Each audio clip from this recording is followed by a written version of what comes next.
I wanted to ask you something personally. How have you been able to stay in the saddle all these years, Paul? I mean, Todd, I'm thinking of at least 20 years. You've continued to stay focused. This generation seems to kind of want to move from this to this to this every couple of years. But for over 20 years, you've continually focused on mobilizing primarily U.S. students to embrace God's heart for the world. What's kept you in the saddle all those years, Todd? Man, I think it was just the power of hearing the message and seeing for the first time that there's something bigger to live for. The world invites me to pick my purpose, right? And most people pick relationships. Most people pick resume or money.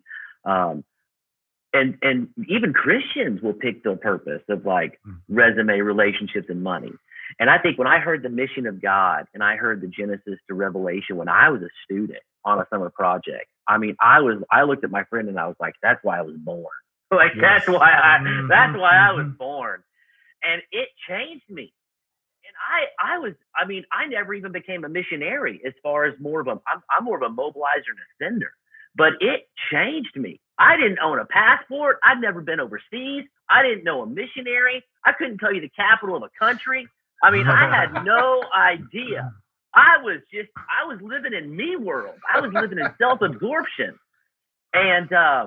And it changed me. Here's what it changed. It changed how I viewed ministry on campus. It changed how I viewed my major. It changed my zip code I lived in after I graduated. It changed what I was looking for in a mate. It changed. You ready for this? It changed how I named my kids. I now name all my kids after missionaries.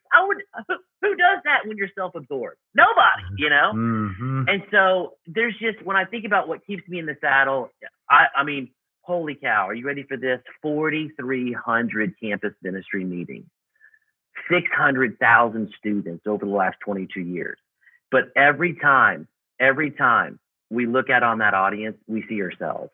We see us as a freshman or sophomore who's like, what if?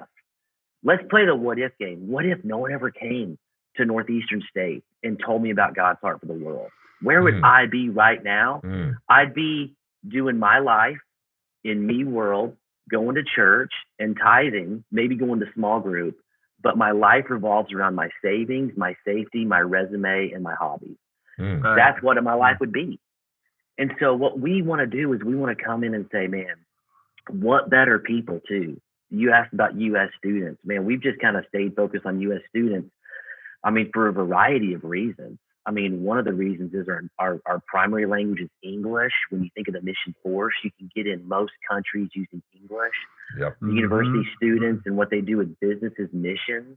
The U.S. students and their pioneer mentality that I can go anywhere.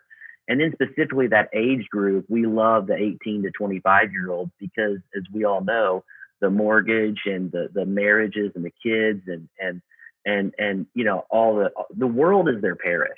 And so we just keep coming. We've tried to leave the U.S. students and we just can't. Like, we just love them so much and just realize, man, God's doing amazing things on Frontier Mobilization, but there's something just really still unique about that U.S. student that we want to continue to send out.